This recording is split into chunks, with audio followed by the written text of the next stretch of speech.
바울의 로마서에 예수님 버전이 있습니다. 바울의 로마서. 로마서 전에 이미 산상수훈에서 로마서에 대한 내용을 이미 말씀하셨어요. 산상수훈 마태복음 5장, 6장, 7장을 가만히 보면 로마서와 굉장히 비슷한 구조로 흘러갑니다.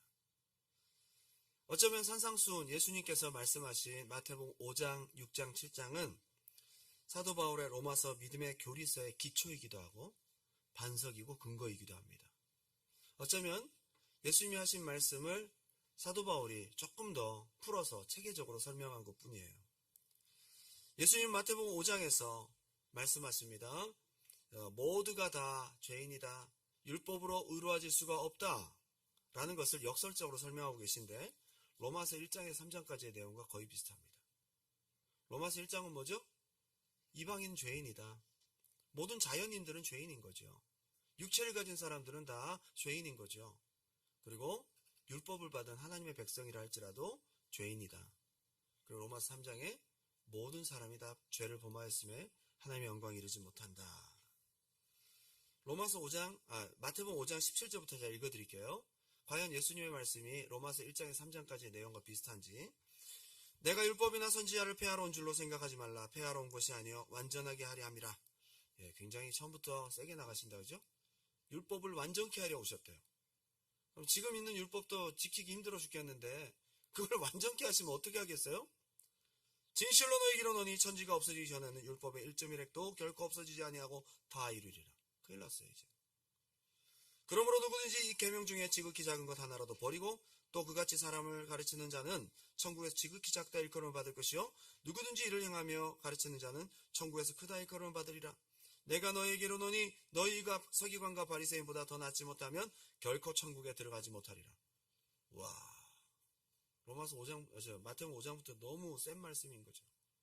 여러분, 서기관과 바리새인이 얼마나 열심히 율법을 지켰는데 얼마나 그들의 행위로는 우리보다 훨씬 더 나은 사람들인데요. 이기샘플을 이렇게 듭니다. 너희가 살인을 안 하면 계명을 지킨 줄로 아느냐? 마음으로 미워만 해도 살인이다. 바리새인 서기관들도 엄청나게 율법들을 613개 조항을 다 막 지키려고 몸부림치는데 예수님은 거기다 더 나아가서 마음으로 미워만 해도 살인이래요. 여기서 자유할 사람 누가 있어요? 지킬 수 있습니까? 한마디로 마태복음 5장은 너희가 율법을 지켜서 의로워진다고? 지킬 테면 지켜봐. 지킬 테면 이렇게 지키라고 라고 하시는 얘기예요. 한마디로 율법을 지켜서 의로워질 수 없다는 것을 예수님이 역설적으로 설명하신 거예요. 너희가 간음을 안 했다고 계명을 지킨 줄로 생각하느냐? 이 서기관과 바리새인들은 여기까지가 마지노선이죠. 예수님은 완전케 하십니다. 여인을 보고 마음으로 음욕을 품어도 간음한 거다. 심지어 너희는 함부로 맹세도 하지 마라. 서기관과 바리새인들의 거룩은 아무것도 아닌 거죠. 전 예전에 마태복음 5장 보면서 이게 무슨 은혜의 말씀인가? 율법에 더한 율법이지. 이 내용을 몰랐을 때는 예수님께서 율법을 통해서 의로워질 수 없다라는 것을 그 컨셉을 설명하고 그것을 알기 전에는 마태복음 5장 보면서 엄청 정죄를 받은 거죠. 율법에서는 눈에는 눈, 이에는 이로 갚으라고 말하고 있지만 너희에게 오른뺨을 치면 왼뺨도 대고 속옷을 달라 하면 겉옷을 주고 이건 율법보다 더한 거예요. 오리를 가자 하면 십리를 가고 율법보다 더한 거죠. 율법도 못 지키는데 너희 원수를 사랑하라. 도저히 안 되는 거죠. 마태복음 5장 42절 내게 구하는 자에게 주며 내게 꾸고자 하는 자에게 거절하지 말라. 또 내 이웃을 사랑하고 내 원수를 미워하라 하였다는 것을 너희가 들었으나 율법이거든요. 나는 너에게 이르노니 너희 원수를 사랑하며 너희를 받게 하는 자를 위하여 기도하라. 율법보다 더한 거죠. 지금 율법도 못 지켜갖고 이스라엘 백성들이 바벨론 포로가 되고 그죠? 율법을 지키는 것을 실패했잖아요. 이것이 마지막 종지부를 찝습니다. 마태복음 5장 48절 제가 읽어드립니다. 그러므로 하늘에 계신 너희 아버지의 온전하신것 같이 너희도 온전하라. 가능합니까 이게? 하나님의 완전함에 너희도 도전해봐. 너희도 율법을 지켜서 완전하게 흠이 없이 해. 마음으로도 미워하지 말고 완벽하게. 자, 그래서 마태복음 5장은 한마디로 너희는 율법을 지켜서 의로워질 수 없어 라는 것에 대한 결론을 딱 내려주신 거예요. 이걸 너무 은혜를 받고 오히려 예수님의 마음을 모르는 거죠. 율법을 지키라고 얘기한 게 아니라 율법으로 너는 의로워질 수 없다라는 걸 얘기하는 거예요. 너가 생각하는 이 선보다 더한다 이거지. 거기까지 의로워질 수 있을 테면 한번 의로워져 보라고. 이게 지금 마태복음 5장의 내용이에요. 마태복음 5장을 읽어보면 절망적이죠? 우린 다 죄인인 겁니다. 로마서 1장, 2장, 3장과 똑같습니다. 우리 모습이 죄인이라는 거죠. 하나님 앞에서 무언가를 행해서 거룩해질 수가 절대 없는 사람들입니다. 로마서 1, 2, 3장과 마태복음 5장은 동일한 컨셉입니다. 로마서 1장, 2장, 3장도 전부 죄인이라고 얘기를 하잖아요. 그래서 로마서 1, 2, 3장 전부 죄인이고 로마서 7장에서 다시 한번 죄와 율법에 대한 기능을 알려줍니다. 죄가 죄라는 것을 알려주는 것이 율법인데 율법을 통해서 의로워질 수 없어. 심지어 율법의 눈으로 보니까 이 너를 죽이는 죄가 네 속에 가득하잖아. 뿐만 아니라 네 안에 있는 이 죄의 소욕, 욕심이 얼마나 강력한지 마음으로 하나님의 뜻대로 살고자 하는 그것까지 사로잡아서 너를 굴복시키는 강력한 사망의 권세, 이 죄가 네 속에 있어. 바울의 탄식이 뭡니까? 오라, 나는 공고한 사람이로다. 나는 안 되는 사람이구나. 누가 이 사망의 몸에서 나를 건져내라. 나는 안 된다는 거죠. 놀랍게도 바울이 눈을 들어 시선을 딱 바꿉니다. 그러므로 우리 주 예수께 감사하리로다. 시선을 딱 바꾸죠.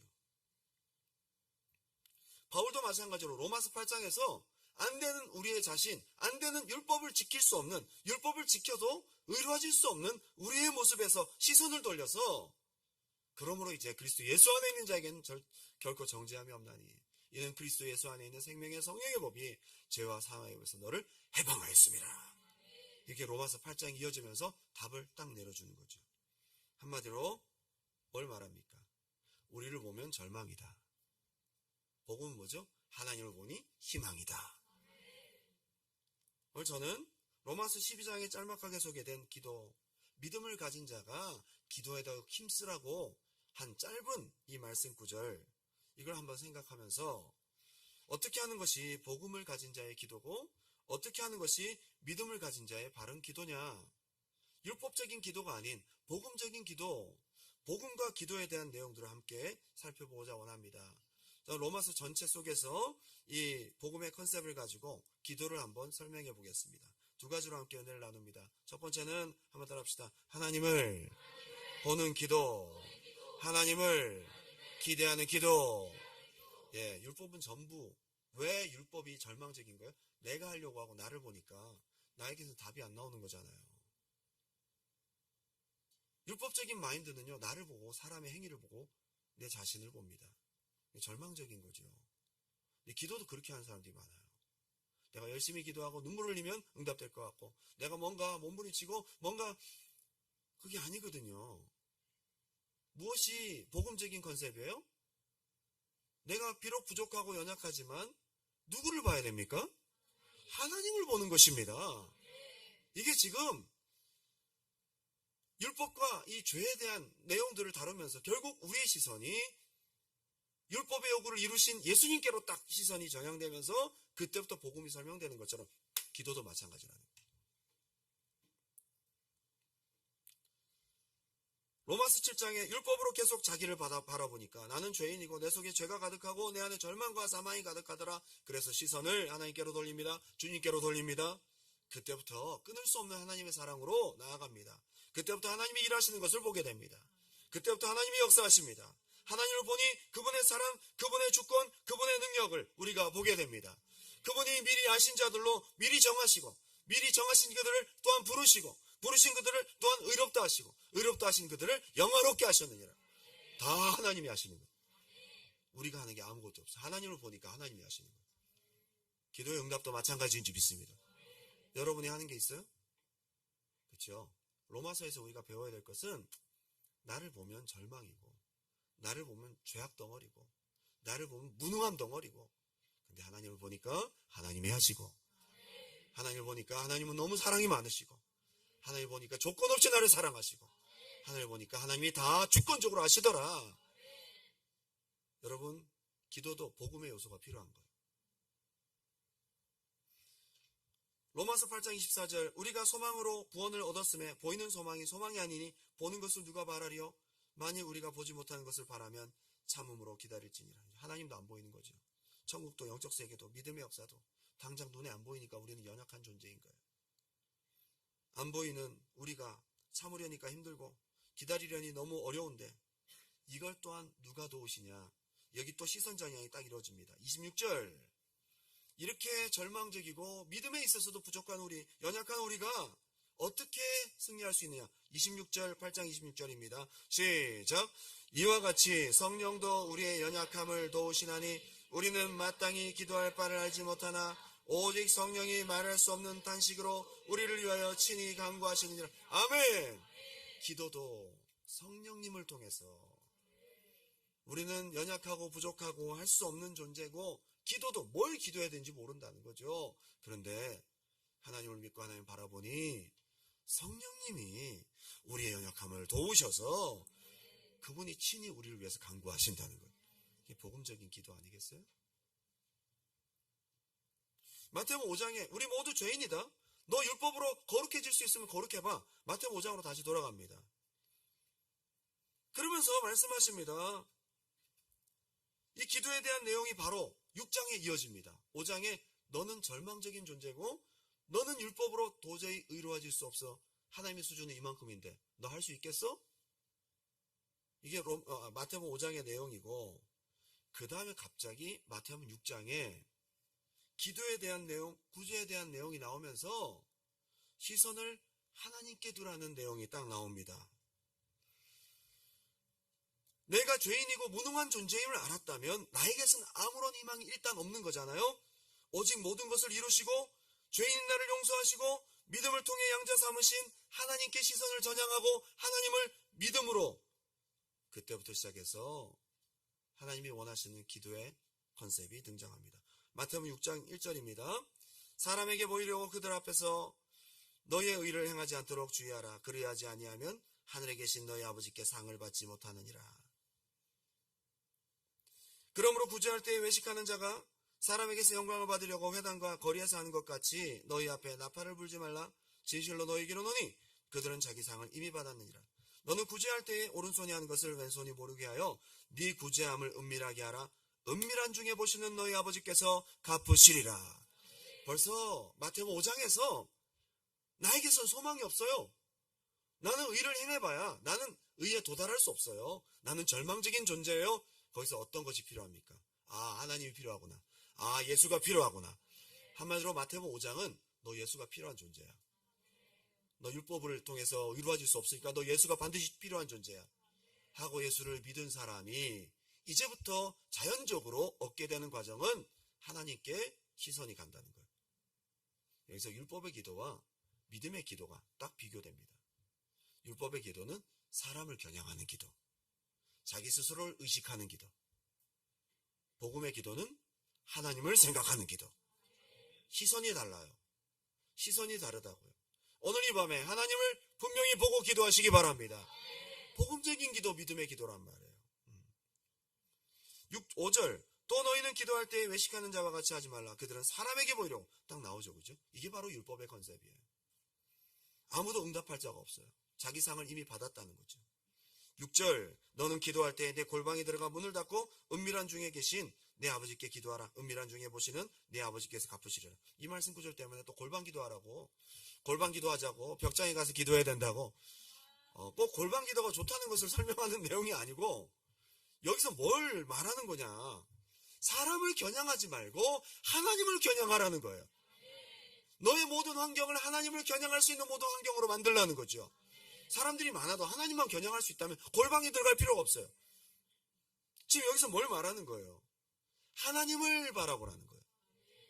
우리 기도는 우리 시선이 완전히 가능하신, 우리를 사랑하신, 우리의 구원주이신 하나님을 바라보고 하는 기도가 복음적인 기도, 믿음의 기도입니다. 8절 그러므로 그들을 본받지 말라. 그들은 누구죠? 율법적으로 사람에게 생각하고 사람의 그 바운더리 안에서 기도하는 사람들을 말하는 거예요. 구하기 전에 너에게 있어야 할 것을 한번 따라 합시다. 하나님, 너희 아버지께서 아시느니라. 아멘. 너가 안 되는 존재인 줄 알았으면, 너가 무능한 존재인 줄 알았다면, 너가 의로워질 수 없는 존재인 줄 알았다면, 우리가 누구를 봐야 돼요? 하나님 봐야죠. 이게 지금 마태복음 5장에서 6장으로 넘어가는 과정이고, 로마서 1, 2, 3장에서 안 되는 거 알았으면 이제 믿음으로 넘어가는 과정이란 말이에요. 그리고 주기도문이 등장하잖아요. 주기도문 처음 시작이 무엇입니까? 제일 먼저 내가 바라봐야 될, 겨냥해야 될 대상부터 딱 세팅합니다. 하늘에 계신 우리 아버지요. 이게 복음적인 기도, 믿음의 기도, 주님이 가르쳐 주신 기도란 말이에요. 여러분, 오늘 이 밤에 여러분의 시선이 분산된 것들을 하나님께 완전히 집중하시기 바랍니다. 여러분, 걱정, 근심, 염려, 내가 하려는 생각들, 여러분 전부 걱정과 근심과 염려가 내가 하려고 하는 컨셉이 있기 때문에 그 뿌리를 내려가 보면요, 율법이 있어요. 딱 율법이 있어요. 여러분, 걱정한다고 키를 한 잔이나 더 할 수 있습니까? 여러분, 해결할 수 없잖아요. 그러면 지금 시선을 어떻게 해야 됩니까? 하시는 하나님을 바라봐야지. 걱정과 근심을 하고 내가 믿음을 갖지 못하고 기도하면서도 잡생각이 들어오고 이것에 대한 막 염려와 고민이 있다면 기도하는 중에도 지금 나의 시선은 나를 바라보고 있는 것입니다. 복음적이지 않아요. 참 보면 복음적인 기도는 내가 제일 못하다고 생각할 때, 내가 제일 죄인이라고 생각할 때, 내가 할 수 있는 게 아무것도 없는 존재라고 생각할 때, 그러기에 하나님만이 하실 수 있고 하나님만이 가능하다고 그분께 시선을 돌릴 때부터 믿음의 기도가 시작되는 거예요. 복음에 눈을 뜨면 하나님이 보입니다. 율법을 통해 내가 죄인임을 알고 내가 얼마나 죄인인지, 절망적인지, 내가 얼마나 무능하고 불가능한 존재인지를 철저히 깨닫고 난 다음에 더 이상 나에게서 희망이 없어. 그러고 난 다음에 하나님을 바라보면 그 하나님이 나를 얼마나 사랑하시고 그 하나님을 자세히 바라보니 얼마나 하나님이 능력 있으시고 그 하나님을 바라보니 하나님이 얼마나 변하지 않는 분이시고 그 하나님을 바라보니 얼마나 나 같은 존재를 오래 참으시고 그렇게 하나님을 바라보니 얼마나 실수가 없는 분이시고 완전하신 분이신지, 거기에서 믿음이 생기는 거예요. 굉장히 여러분 다 아시는 내용이지만 오늘 정리하면서 들으세요. 여러분들이 시선이 어디에 가 있습니까? 더 사랑교회라는 그 수지 분당에 큰 교회가 하나 있는데요. 거기 다니는 집사님이 쓴 간증을 제가 읽고 참 은혜를 받았어요. 평범한 듯한 이야기인데 그분이 기도하면서 시선이 하나님께로 딱 돌아가면서 나타난 하나님의 역사, 우리들의 이야기인 거죠. 어떻게 보면 그분이 쓴 간증입니다. 기도하면 들으신다는 목사님의 설교 말씀을 듣고 문득 지난날 우리 가정을 향하신 하나님의 사랑과 은혜가 떠올랐습니다. 누구에게도 말할 수 없는 감당하기 어려운 아픔과 외로움을 홀로 오롯이 견뎌내야 했던 고독하고 힘든 시간이었습니다. 간증을 이어갑니다. 딸아이가 3학년 때 많이 아팠습니다. 그런데 가정의 경제적인 사정도 좋지 않아 힘들었습니다. 하지만 다행히 하나님의 은혜로 아이의 건강이 회복되었고 남편도 새로운 곳에서 직장생활을 시작하며 다시 시작해보자고 가족이 함께 결의를 다지고 신앙생활을 하고 있었습니다. 남편이 이유 없이 살이 빠지기 시작합니다. 나중에는 몸을 움직이기도 어려울 정도로 건강이 나빠졌습니다. 병원을 찾아가 보니 비형간염이 심하게 나왔다고 진단이 나왔습니다. 얼마나 막막했는지 모릅니다. 여러분, 비형간염도 심해지면 이거 죽음에 이를 수 있는 아주 절망적인 무서운 병입니다. 누구보다도 건강했던 남편이 종일 침대에 누워서 아무것도 못했습니다. 아이들은 어려서 하나에서 10까지 챙겨주지 않으면 안 되었습니다. 가정형편은 어려운데 남편마저 누워있게 되자 정말 막막하고 막연했습니다. 저는 청년 때부터 신앙생활을 해왔고 교회에서 믿는 남편 만나 결혼을 해 두 아이 모두 유아 세례를 받게 되었습니다. 그리고 주일학교 교사의 성가대원으로 교회를 열심히 섬기고 있었습니다. 우리처럼 열심히 했던 사람인 거예요. 그런데 왜 이런 일이 일어나나? 도대체 어떻게 해야 되나? 하는 생각이 떠나지 않았습니다. 하나님 믿는 가정에 왜 이런 힘든 일이 매번 일어나는가 하는 의문이 생겼습니다. 당장은 힘들어도 건강만 있으면 노력하면서 할 수 있는데 하나님은 왜 건강조차 지켜주시지 않나? 하나님은 과연 살아계신 것인지 생각이 들었습니다. 다른 믿는 가정들은 평안하게 잘 사는 것 같은데 왜 우리 가정만 이렇게 어려움이 계속되는 건지 하나님께 따져 묻고 싶었습니다. 그런데 문득 너무 오랫동안 개인적으로 하나님과 시간을 보내지 않았다는 것을 깨달았습니다. 결혼 전에는 나름대로 뜨겁게 새벽 기도와 철야를 하며 직장 생활도 했었는데 결혼하면서 개인적인 기도 시간을 언제 가졌었는지조차 생각이 나지 않았습니다. 다 우리들의 이야기다, 그죠? 갑자기 갈급한 마음이 생겼습니다. 기도해야겠다. 누구에게도 말할 수 없는 이 답답한 상황을 주님께 말하고 싶어졌습니다. 누워있는 남편에게 교회에 가서 기도하고 오겠다고 말했습니다. 그런데 남편은 내일 아이들 학교도 보내고 집안도 관리해야 하니 교회 가지 말고 집에 있어달라고 부탁했습니다. 믿음 없는 남편이다, 이거. 응? 자기가 기도 안 하면 부인이라도 기도시켜야지. 응? 둘 다 믿음 떨어져가지고. 그래서 남편과 아이들이 잠들기를 기다리다가 남편과 아이들 몰래 조용히 조그마한 이불을 가지고 나왔습니다. 지혜로워야 돼, 그죠? 싸울 필요가 없어. 잠들 때까지 기다렸다가 이불을 들고 나왔대요. 어둡고 추운 밤이었습니다. 바람마저 스산하게 불어 5분 거리에 있는 교회가 멀게만 느껴졌습니다. 걸어가면서 갈등이 생겼습니다. 교회 가서 어떻게 하지? 혼자 기도할 수 있을까? 이제는 기도하는 방법도 까먹었어요. 어떻게 기도를 해야 되지? 생각이 복잡하게 엉켰습니다. 그런데 다행히 교회 기도실에 여전도사님이 청년 자매와 함께 철회하고 있었습니다. 교회에 이렇게 기도하는 사람도 있으면 좋은 거예요, 그죠? 조용히 구석에 이불을 펴고 앉았습니다. 답답한 마음은 큰데 기도를 어떻게 해야 될지 입이 열리지 않았습니다. 저희 이러한 답답한 상황이 막연했고 제 기도를 다른 이가 듣는 것도 부담스러웠습니다. 아직 율법적인, 아직 시선이 나한테 머물러져 있어 지금. 그래서 그냥 울었습니다. 처음에는 그냥 소리내서 울지도 못했대요. 사람의 눈이 의식이 돼서 울기만 했습니다. 나중에는 엉엉 울기 시작했습니다. 그 다음부터는 사람들 시선을 조금씩 잃어버리기 시작합니다. 이제 시선이 나의 약함, 사람들의 의식, 내 문제, 이게 안 되면 어떡하지라는 요 바운더리에서 벗어나서 이제 진짜 누구를 보기 시작해요? 여러분 굉장히 심플한 거예요. 하나님 보셔야 됩니다. 하나님 보시기 시작할 때부터 역사하십니다. 나의 시선이 나의 약함에서 주변 사람들에서 하나님께로 트랜지션이 딱 일어난다. 하나님이 나를 얼마나 기다리셨는지. 이 문제를 하나님이 주셨다기보다는 그 순간 날 구원하신 하나님이 그동안 얼마나 나를 기다리셨는지 새로운 하나님에 대한 인식이 열리기 시작합니다. 내 입장에서 하나님의 입장으로 바뀌기 시작합니다. 처음에 문제를 놓고 기도했는데 하나님 입장으로 다 바뀌니까 그동안 내가 왜 이렇게 기도를 안 했을까? 회개가 나오기 시작합니다. 하나님, 저 기도하러 왔어요. 근데 어떻게 기도해야 될지 모르겠어요. 라고 하나님은 바라보고 이제 주변 시선 생각 안 하고 막 엉엉 울면서 막 소리내서 기도하기 시작합니다. 여러분, 하나님께 시선이 완전히 꽂혀야 될 줄 믿습니다. 여러분, 우리 교회는 좋은 게 뭐냐면 다 시끄러워요, 다. 기도음악도 크게 틀어드리겠습니다. 여러분 귀가 터지도록 기도음악을 틀어드릴 터이니 여러분 기도를 누가 할 일 없이 듣고 있지 않습니다. 우리 모두 다 자기 기도로 바쁩니다. 절대로 여러분 남 생각하지 마십시오. 주님만 바라보시기 바랍니다. 제가 부르짖어 기도하라는 이유가 다 시끄러워야 남 신경 안 쓰니까. 이왕 다 조용하면 좀 신경 쓰이거든요. 튀는 사람들이 들리거든요. 다 시끄러워야 나도 시끄럽고 남도 시끄럽고 내 기도에 집중할 수 있거든요. 그래서 부르짖으라고. 그렇게 간절히 하나님 앞에 하나님 바라보고 우는데 갑자기 제가 생각지도 못한 말들이 입술에서 막 쏟아져 나오기 시작합니다. 그때 방언이 터져버렸어요. 너무 신비한 체험이었고 밤을 꼬박 세워 기도했는데도 전혀 피곤하지가 않았습니다. 제가 할 수 없는 기도를 성령 하나님께서 저와 함께 하시면서 기도를 하게 하셨습니다. 하나님 딱 바라보니까 하나님이 하시고 기도도 하나님이 하시는. 여러분 하나님 바라보시기 바라요.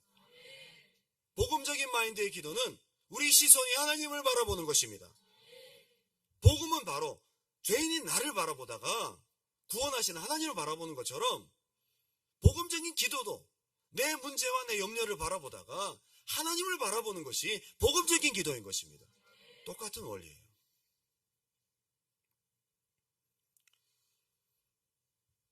그리고 기도 중에 남편이 건강이 회복되었다는 확신이 들었습니다. 새벽쯤에 확신이 확 들어오더래요. 여러분 이 믿음을 누가 주셨어요? 여러분 내가 하면요. 내가 믿으려고 노력하면 피곤합니다. 여러분 안 믿어지는데 믿으려고 노력하는 내 모습이 얼마나 서글픈지 몰라요.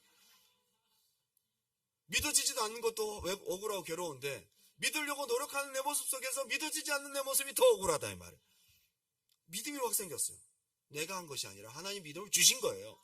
시선을 하나님께 돌리면 믿음의 역사가 나타납니다. 새벽 남편 옆에 가서 가슴에 손을 얹었습니다. 그리고 당신은 다 나았다. 하나님께서 낫게 해주셨다. 라는 제 말에 남편은 자다가 일어나면서 깜짝 놀라며 아멘 했습니다. 그날부터 직장에 나가기 시작했습니다. 하나님 고쳐주신 거예요. 여러분, 우리 시선이 얼마나 중요한지 몰라요. 여러분, 오늘 기도하면서 기도할 제목들이 얼마나 많아요. 이게 안 되면 어떡하지라는 어떤 결과적인 두려움이 얼마나 많아요. 여러분 지금 실제로 겪고 있는 문제들은 여러분 너무 와닿잖아요. 누가 설명하지 않아도, 누가 말하지 않아도 너무 내가 잘 알고 있잖아. 얼마나, 그죠? 여기에 시선이 꽂힐 수밖에 없어요. 사람은 아프면요, 그 통증에 마음이 꽂힙니다.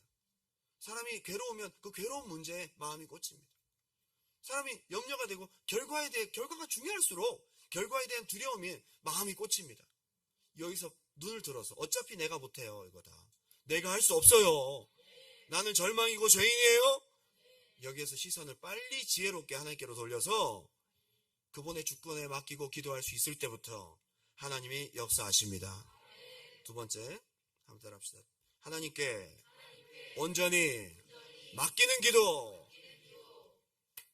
복음적인 기도는 맡길 수 있을 때부터예요. 여러분 자꾸 맡겼다가 찾아오시잖아요. 주님 맡겼다가 집에 갈 때 시동 딱 하면서 다시 내 옆에 타고 있어요, 얘가. 그래서 집에 가 있으면 내 마음속에 들어와 있어요. 찰싹 달라붙어가지고 자고 일어나면 은혜 받은 거 다 날아가고 그 전보다 더 강력하게 내성까지 생겼어요, 얘가. 마태복음 5장을 보니까 너희는 율법으로 결코 의로워질 수 없어. 죄인이 말고 하나님께 시선을 두는 기도와 구제에 대한, 주기도문에 대한 내용들을 예수님께서 말씀하세요. 이게 다 복음에 대한 설명인 거예요. 그 후에 마태복음 6장에 예수님은 아주 특별한 인사이트를 우리에게 주십니다. 뜬금없이 공중에 새를 봐라. 새, 아무것도 없는데요. 새, 저것들은 뭘 먹고 다닐까? 별 생각이 없잖아요. 예, 저는 제일 한심한 새들이 비둘기예요. 안 날아가요. 차가 가도 안 날아가요. 조금 보면 귀엽기도 해요. 보면 먹으러 다녀 통통해가지고 고개를 빽빽빽 하면서 막 가요. 저 미련한 것들. 그래서 좀 귀엽기는 해요. 너무 미련해서 왜 이렇게 가다가 차들이 오는데도 눈앞에 있는 그것 때문에 이러고 있다가 깔려 죽어요. 비둘기들이 여기저기 깔려 죽어 있어요. 특히 어디에 있느냐? 저기 스틸 맥도날드, 스틸하고 베더스 맥도날드는 비둘기 천국이에요. 정말 거기 아파트는 정말 힘들겠어요. 거기 아파트 이사 못 갈 것 같아요. 거기 막 정말 비둘기들이 전선과 그 아파트 막 난간에 막 거기 사는 주민들은 포기한 것 같아, 내가 볼 때는.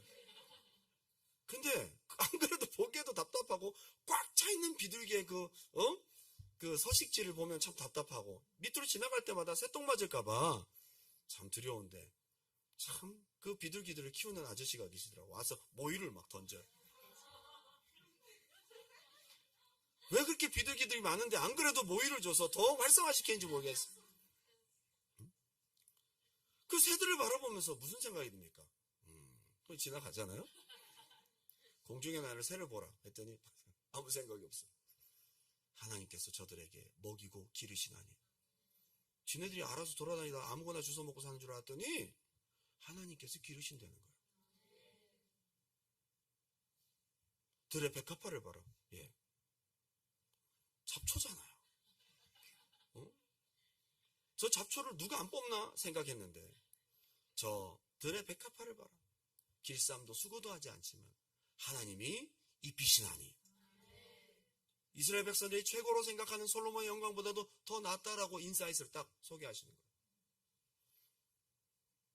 여기서 이 평범함 속에 일하시는 하나님, 이 평범함 속에 일하시는 하나님의 손길, 하나님의 섬세한 성품, 하나님의 사랑, 너희는 이것들보다 귀하지 아니하냐.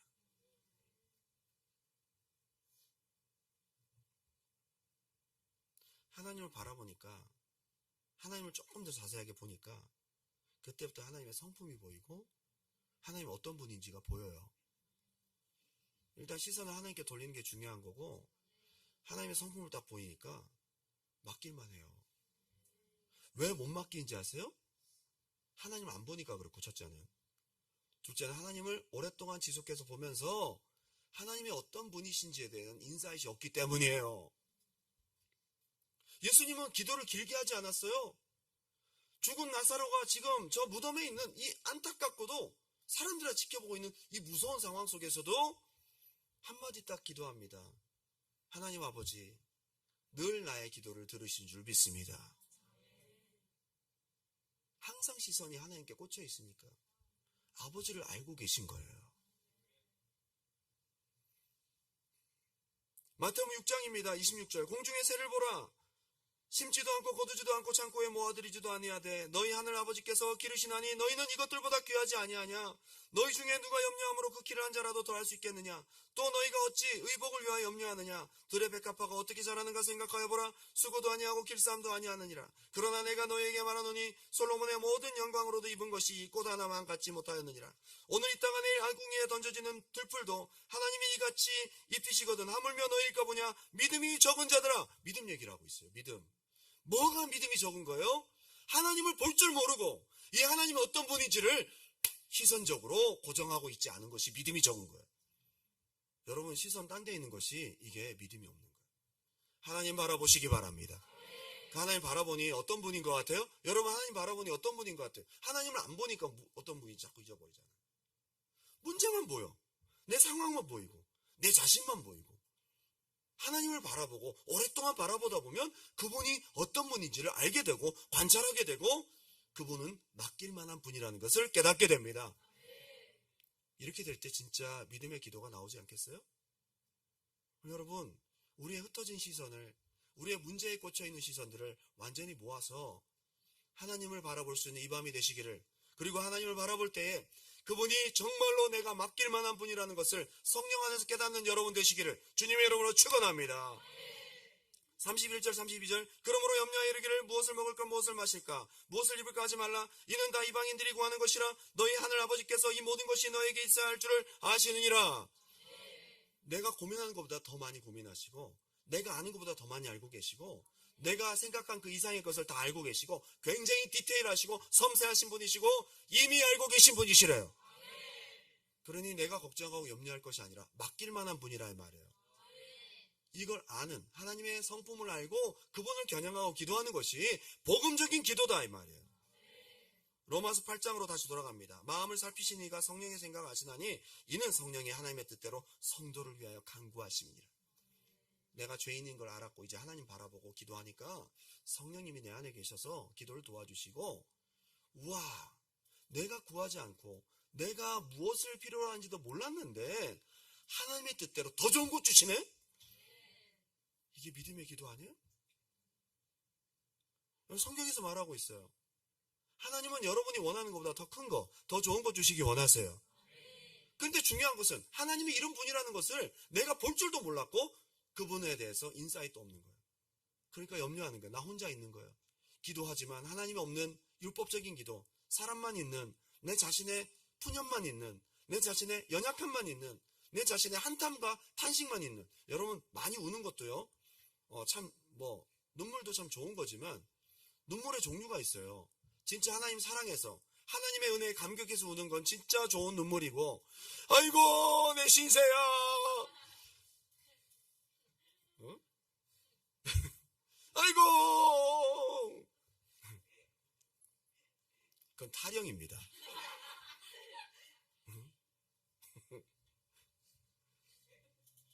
우리 옛소리, 타령. 아무런 능력도 없고 나 혼자 울고 자빠진 거야. 이거는 믿음이 없는 것입니다. 하나님 앞에서 우십시오. 하나님을 바라보니 하나님의 사랑이 느껴지고, 하나님 바라보니 하나님께 감사하고, 하나님 바라보니 믿어지고, 하나님 바라보니 앞으로 하실 것도 믿어지고, 이런 눈물을 흘리시라는 거예요. 그죠? 그래서 로마서 12장 보니까요, 이렇게 되는 거예요. 기도와 더불어 화목하라. 원수 갚지 말라. 심지어 원수를 할지라도 어떻게 하랴? 그것도 하나님께 맡기라. 맡기라. 이렇게 나오는 거예요. 지금 기도로부터 시작된 것이 서로 화목하는 거, 그리고 원수마저도 하나님께 맡기라. 지금 기도가 이렇게 이어지고 있는 기도가. 여러분 기도를 잘하면요, 다 맡기게 돼 있어요. 기도를 하다 보면 여러분 문제도 맡기고 원수도 맡긴다. 원수 맡기는 거 쉽지 않거든요. 원수는 내가 직접 처리해야 돼요. 내 손으로 직접. 이게 원수를 처단하는 맛이잖아요. 그것마저도 맡길 수 있다면 엄청난 거죠. 19절 다 같이 한번 읽어볼까요? 이것마저도 맡길 수 있다면 여러분 기도를 통해서 뭘 못 맡기겠습니까? 19절 시작. 내 사랑하는 자들아, 너희가 친히 원수를 갚지 말고 하나님의 진노하심에 맡기라. 아멘. 오늘 다 맡길 수 있는 이 밤이 되시기를 주님의 이름으로 축원합니다. 여러분 오늘 여러분들이 스스로 나의 약함을, 문제를 인식하는 건 중요한 것 같아요. 우리가 죄인이라는 것을 아는 것은 일단 중요한 거니까. 그게 믿음의 출발이니까. 계속 거기 머물러 있으면 안 된다 이 말이에요. 결론을 딱 내리세요. 아, 나는 안 돼. 난 죄인이야. 난 부족해. 그래서 나 하나님 바라보는 거야. 그 하나님 바라보다 보니까 그분이 나를 사랑하시네? 그분이 나에게 역사하시네? 그분이 일하시네? 그분이 약속을 주시네? 아들을 주시니까 그 아들과 함께 어떤 것도 너에게 선물로 은사로 주시지 않겠느냐. 하나님 바라보면 이게 보이는 거예요. 이번에 지난 수요일에 좀 특별한 손님이 왔어요. 저에게. 2003년도 제가 전도사 때 대학생들을 관리할 때, 그때 이제 대학교 1학년으로 이제 올라온 82년생이 그때 신입생이었거든요. 완전히 뭐 철도 없어가지고요. 82년생. 외국어 고등학교를 졸업하고 공부 잘했어요. 아주대 전자공학과를 다니고 있다가 적성이 안 맞는다고 그만두고 1학년 마치고 공익근무원으로 가서 공익근무원으로. 얘는 완전히 자기 자신에 대해서도 완전히 그냥 너무 힘들고 뭐 그냥 하루하루 며칠 안 보이면 얘가 어디가 죽었나 싶을 정도로 염려가 되는 아이였어요. 생각도 굉장히 부정적이고, 처음에 왔는데 뿔테 안경을 딱 끼고 가만히 있다가 눈빛을 보면 내가 무슨 생각을 하고 있을까, 욱 하고 사고 칠 것 같이 생겼어요. 왜 점잖아 보이는데 오늘 갑자기 총 들고 나타나요. 뭔가 위태위태해 보이는 거죠. 그죠? 아무리 농담을 하고 같이 웃어도 웃지 않아요. 그렇게 웃지 않는 애 처음 봤어요. 알고 봤더니 마음에 슬픔과 염려가 가득한 아이더라고요. 정신적, 영적 공격이 엄청 심각합니다. 신경증에다가 신경쇠약, 강박증도 있고요. 속에 온갖 게 다 들었어요. 얘랑 1시간 정도 상담하고 나면 제가 눌립니다. 뭐 이렇게 많이 들었어. 그걸 실컷 상담해주고 기도해주고 돌아갔다 오면 더 7귀신이 들어서 나타나. 눈빛이 더 어두워지고 자꾸만 죽고 싶다는 거예요. 자꾸만. 근데 얘 속에 들어온 걸 얘기해보면요, 진짜 얘 안 죽고 살아있는 게 하나님 은혜다 싶어요. 얼마나 힘들어하는지. 이제 상담을 자꾸 반복적으로 하다 보니까 좀 저도 지치는 거죠. 같은 얘기를 계속 반복해야 되니까. 금요예배 전에는 상담을 하면서 제가 기도해줘서 너무 답답해가지고, 주여! 오늘 예배 때 제가 말해도 되지 않사오니 오늘 예배 때 제발 만나주시옵소서. 그리고 금요예배 드려보냈어요. 예배 안 드리고 간다는 거 억지로 제가 잡아서 닭장에 집어넣듯이 앞자리에 앉혀놨어요. 기도 끝나고 이제 예배 끝나고 이제 기도 시간에 도망갈 줄 알았더니 10시까지 기도 시간에 끝까지 기도를 하고 있는 거예요. 그날 주님이 만나주셨어요. 참 그 사람에 맞게끔 하나님 만나주셨는데요. 이게 뭔가 문이 쫙 있는데 문이 쫙 열리면서 빛이 쫙 들어오는데 실루엣이 이렇게 딱 보이잖아요. 예수님이 무언가 아이를 안고 있는 모습을 보게 된 거예요. 근데 점점 클로즈업에서 보니까 애가 온통 찢기고 피투성이가 되어 있는 아이를 예수님이 안고 계신 거예요. 그 피투성이 되고 찢기고 넘어진 아이가 자기라는 것을 알게 됐어요. 예수님이 자기를 사랑하시고 이렇게 치료하시고 안고 계시는구나. 그때부터 시선이 하나님께로 넘어가기 시작합니다. 이제 믿음 생활을 시작했어요. 조금씩 상태가 좋아졌어요. 그러다가 이제 주일 설교가 끝나고 이제 우리 대학부 모임이 있었는데, 그때 대학부 모임 때 제가 또 설교 끝나고 모이면 제가 또 설교를 했어요. 그때 대학생들 정말 대단한, 예배를 한 3시간 드리고 와서는 다시 찬양하고 또 제가 설교를 하고, 그렇게 막 강한 용사로, 그죠? 그때 믿음 생활했던 사람들이 막 엄청 예배에 막 5시간씩 드리고 막 그러거든요. 강한 용사가 되었어요. 근데 주일 설교 후에 설교에 맞는 애니메이션 하나 보여줬는데, 이 애니메이션이 별로 사람들에게 별로 좋은 호응을 받지 못하겠다 싶었지만 그래도 보여줄 게 없어서 보여줬어요. 그게 맥스 루케이도 작품의 애니메이션 Your Special이라는 작품이에요. 그 애니메이션, 이렇게 나무 인형들이 사는, 만들어진 존재들이 사는 마을에 있는데, 거기서 그 꼬맹이 하나가 나와요. 사람들한테 무시당하고, 야 너는 어떻게 그렇게 만들어졌냐고. 얘가 어릴 때부터 자아의 정체성이 좋지가 못해요. 자기는 왜 태어났을까? 그러다가 우연히 숲에서 이 모든 걸 만든 거인 엘리를 만나요. 하나님인 거죠. 예수님인 거죠. 목수예요. 또 만나서 그를 만나면서 자기 정체성을 알게 돼요. 나는 스페셜한 존재이구나. 나는 소중한 존재이구나.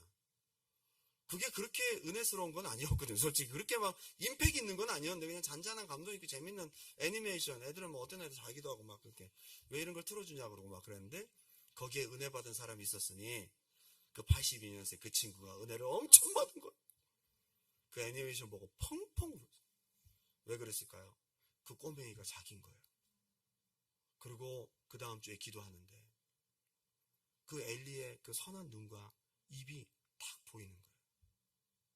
자기는 누가 보더라도 부족하고 연약한 존재인데 하나님이 자기를 웃으면서 선한 눈으로 보고 계신 것을 기도 가운데 느낀 거예요.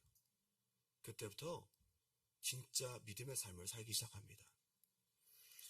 갑자기 공무원 준비를 하겠다고 해요. 검찰직 공무원. 그래서 아니 지금 너 군대 졸업하고 해. 그랬더니 아니래. 자기가 지금 공익근무요원 하면서 조금씩 하면 될 것 같다고 해서 검찰직 공무원을 준비한 지 6개월 만에 붙어버렸어요. 여러분 최소 2년 준비해야 됩니다. 노량진 학원가에서 막 새벽부터 시작해서 공부해서 2년 공부해야 돼요. 약간 뭐 이런 거 보면 좀 천재성이 있어. 사실은 6개월 하면서 우리 대학부가 행사가 굉장히 많았고, 교회 행사, 막 전도 모임에도 막 나와! 그래서 막 나오고 전도하고 막, 그리고 대학부 모임 다 참석했어요. 막 기도 모임 다 참석하고. 걔 형이 하나 있는데 형도 공무원 준비를 하고 있었어요. 근데 너 미친놈이라고. 야 너 6개월 지금까지 공부하면서 어떻게 교회 행사를 다 가냐. 교회 가지 마라. 막 얘기를 했는데 열심히 했어요. 간절히 기도하며 하나님께 맡기기 시작합니다. 하나님이 나를 인도하실 거야. 그러면서 공부를 하기 시작했는데 5과목을 봤는데 국어, 영어, 그리고 법과목 2개, 마지막 하나가 국사인데 열심히 6개월 동안 공부하고 이제 시험을 보는데 시험 바로 보기 전날까지 국사를 한 번도 안 봤대요. 이상한 사람이에요. 국사책이 사전만큼 두꺼워요. 내일 시험 보는데 전날까지 안 봤어요. 붙을 수 있겠습니까? 없겠습니까? 우리는 할 수 없으되 하나님은 하실 수 있는 일을. 그날 새벽부터 국사를 이만한 두꺼운 책을 가지고 도서관에 갔어요. 도서관에 갔는데 너무 처음에는 깝깝했는데 지금까지 제가 한 번도 경험하지 못했던 집중력을 경험합니다. 원래 그 공부하던 사람들은 알잖아요. 그죠? 저는 잘 모르겠는데 여기 보면 이렇게 공부 집중이 되다가 업앤다운 업앤다운 쭉 올라가다가 쭉 가다가 또 다운되고 이렇게 한 번씩 쉬어줘야 된다고. 새벽부터 저녁까지 한 번도 떨어지지 않더래요. 이 두꺼운 거를 자기가 어떻게 봤는지 모르게 다 봤대. 생각나는 대로 정리를 했고 다음날 시험을 봤는데 10,000명이 모였어. 10,000명이. 10,000명이 모여서 200명을 뽑는데 그럼 몇 대 1입니까? 50대 1이잖아요. 여러분 지금 졸리세요? 아니, 좀 정신을 좀 차리고 들으세요. 아니 너무 지금 재밌는 얘기인데 지금 사람 지금 반응이 없어. 50대 1. 50대 1인데 몇 등으로 붙었냐? 11등으로 붙었어요. 하루 본 국사 시험 하나 틀렸대요. 이거는 전적인 하나님의 은혜입니다. 율법으로는 할 수 없으대. 전적인 하나님의 은혜다. 자기가 얘기를 해. 이건 진짜 하나님의 은혜래. 야, 기영아, 복음이 바로 그런 거야. 우리는 한 것이 없지만 하나님이 하셔. 복음을 정확하게 이해하는 순간이었어요.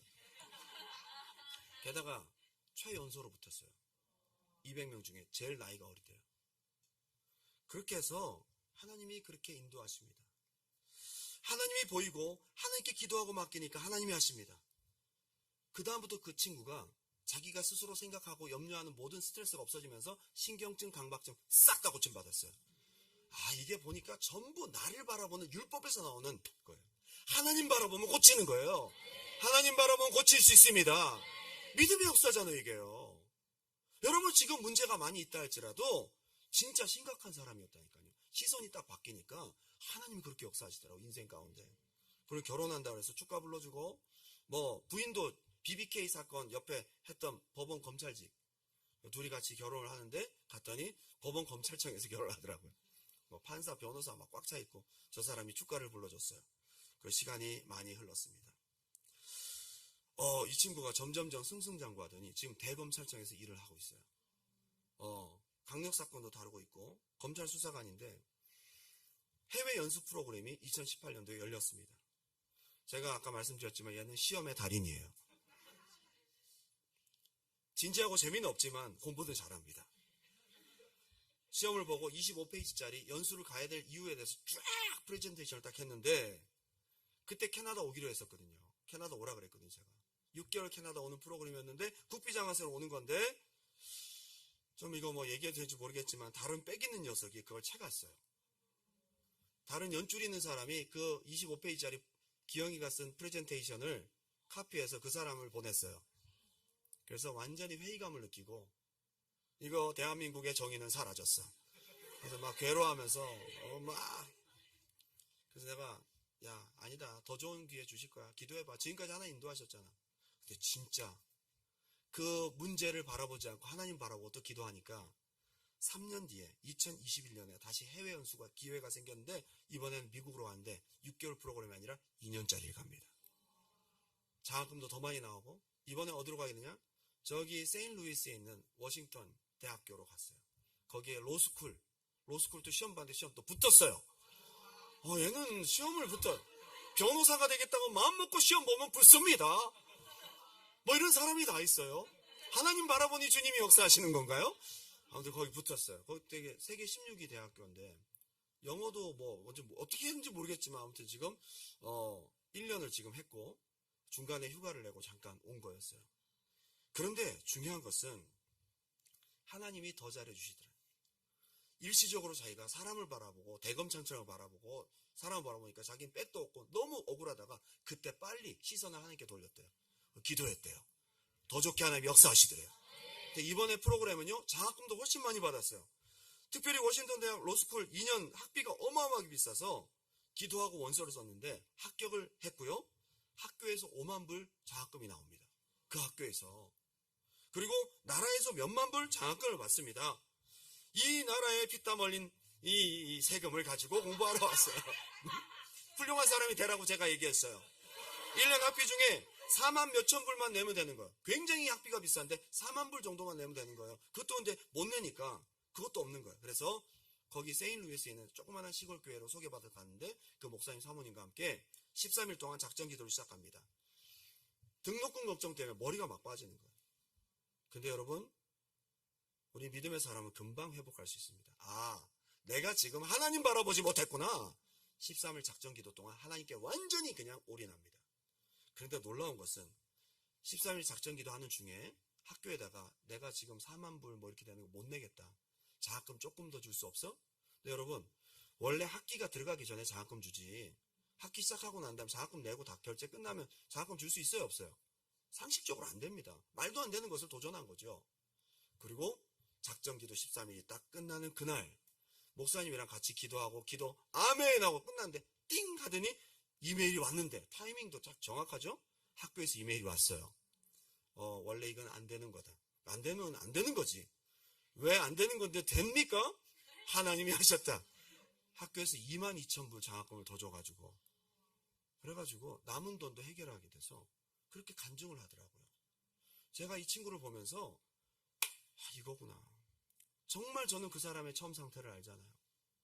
항상 자기를 바라보고 자기의 문제에 갇혀가지고 맨날 죽고자 하는 사람이었는데 시선이 딱 돌아가니까 하나님을 만나게 되고 문제를 만나는 그 순간마다 하나님을 바라보면서 하나님의 섬세하심과 역사하심을 알게 되고 그렇게 지금까지 오는 모습들을 바라보면서 이게 바로 복음적인 기도고 복음의 역사구나.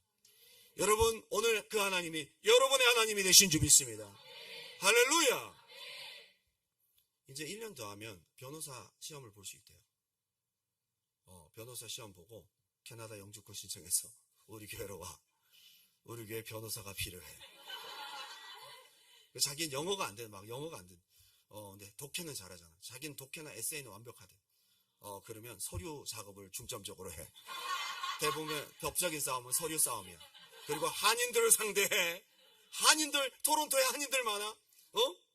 그리고 법정에 가서 말로 싸워야 되는 그런 일들이 많이 생길 때에는 정중하게 거절해. 그랬더니 눈이 번쩍 띄어지면서 그러면 되겠군요. 그렇게 얘기하더라고요. 이번에 우리 변호사 공증도요. 뭐 법정 그거 없어요. 서류 찍찍 끊고 뭐 사인하고 그래가지고 공증 딱 쓰니까 2,000불. 야, 돈 많이 벌 생각하지 마. 그거 딱 10건만 하면 돼. 법정에 가서 말로 싸우는 그런 거 하지 마. 영어 안 되잖아. 한인들을 상대해. 절대적이야. 서류만 집중해. 그것도 되게 많아. 서류 일들도 이렇게 쌓여가지고 얼마나 이게 많은지. 여러분, 저는 한 사람의 인생을 여러분에게 소개했지만 전부 우리들의 이야기 아니에요? 저 로마서를 보면서 확실하게 이제 알겠어요. 복음은 죄인인 나를 보는 게 아니고 하나님을 보는 거야. 그분은 주권자시고 구원자시고 사랑이 많으신 분이시고 우리와 다른 비공유적 속성을 가지신 하나님이시다. 그리고 그 하나님을 바라보니 그 하나님은 좋으신 분이시다. 우리 아버지시다. 섬세하신 분이시다. 나보다 더 잘하시고 나의 모든 문제를 필요를 미리 하셔서 우리의 삶에 응답하신 하나님이시다. 오늘 그 하나님께 기도하는 여러분 되시기를 주님의 이름으로 축원합니다. 이제 결론을 맺겠는데요. 오늘 좋은 소식이 한 가지가 있어요.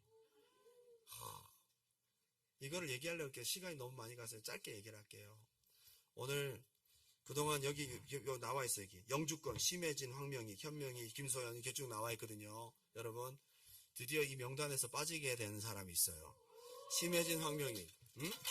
오늘 정부로부터 골든메일 PPR을 받았어요. 거기 이제 포탈이 열리면요. 거기에다 딱 넣고 거기서 이상이 없으면 COPR이 나와요. 그러면 이제 PR카드 받기 전에 그냥 영주권자가 되는 거예요. 그냥 카피해가지고 나가서 그 씬넘버 바꿔줘요. 그럼 신분이 바뀌는 거예요. 근데 우리 그 남편 되시는 우리 황명희 집사님 스타일을 아시겠지만 얼마나 신중하신 분인지 몰라요. 저분은 생각하고 고민하고 또 고민하며 문제를 분석하고 깊이 들어가요. 그 문제를 깊이 생각하고 묵상하여 돌다리도 두드려보고 건너지 않는 사람.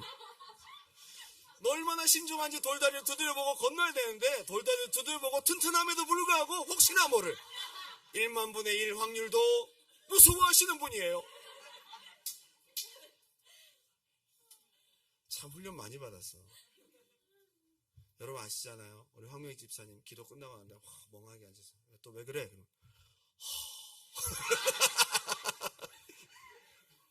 그 힘이 쭉 빠지는 한숨.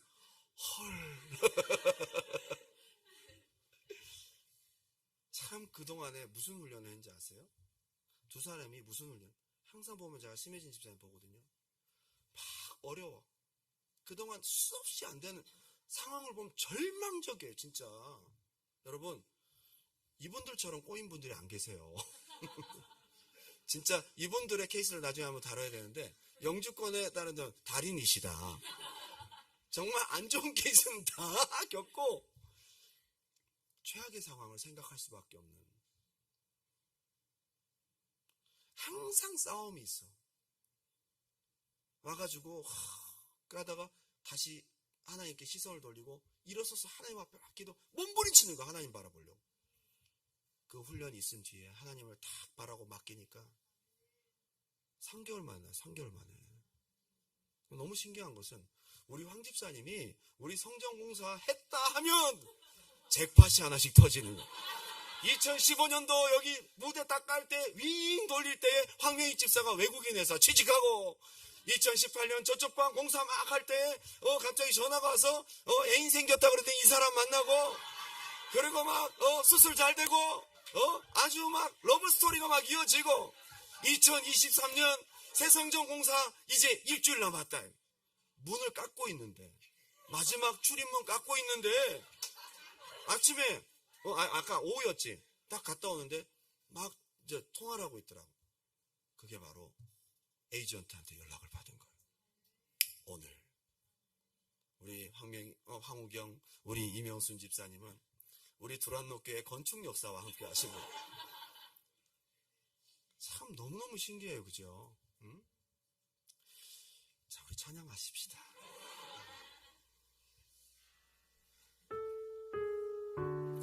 오늘 이 밤에 우리 좋으신 하나님 바라보세요. 우리 하나님 너무 좋으신 분이세요. 하나님 안 보이세요?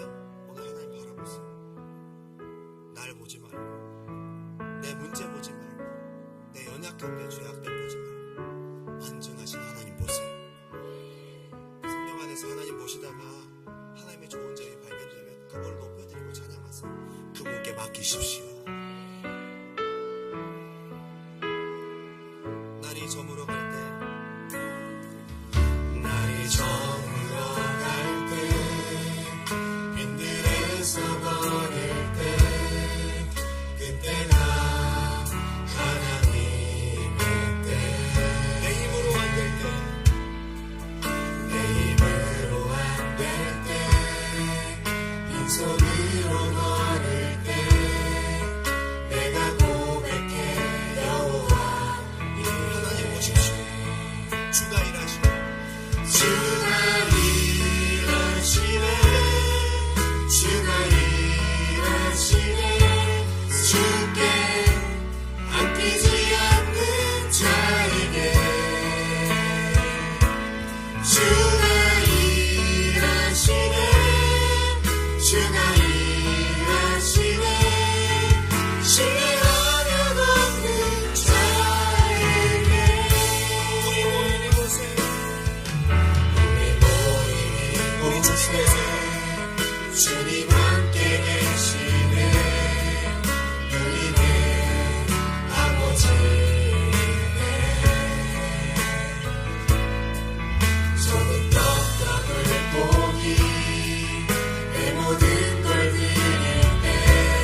죄, 내 연약함, 네, 이미 다 알고 계셔요. 그런데도 만세전부터 여러분 택하셨대요. 그리고 여러분을 사랑하시는 하나님의 뜻과 계획하신, 여러분을 선택하신, 구원하신 하나님의 뜻과 생각, 주권은 변하지 않으세요. 그 어떤 것도 하나님의 큰 사랑을 덮을 수 없어요. 끊을 수 없어요. 바꿀 수 없어요. 올 시간 그 사랑 많으신, 그 전능하신 하나님 바라보십시오. 올 시간 여러분의 모든 문제를 그분께 맡겨드리고 털어버리고 우리의 시선을 하나님께 온전히 고정하십시오. 주님 바라보십시오. 하나님 선하심을 붙드십시오. 맡기십시오. 우리 밤에 하나님이 일하실 줄 믿습니다. 성령이여, 오늘 우리의 기도에 역사하여 주옵소서. 우리 주님의 마음과 뜨겁게 부르고 기도합니다. 주여.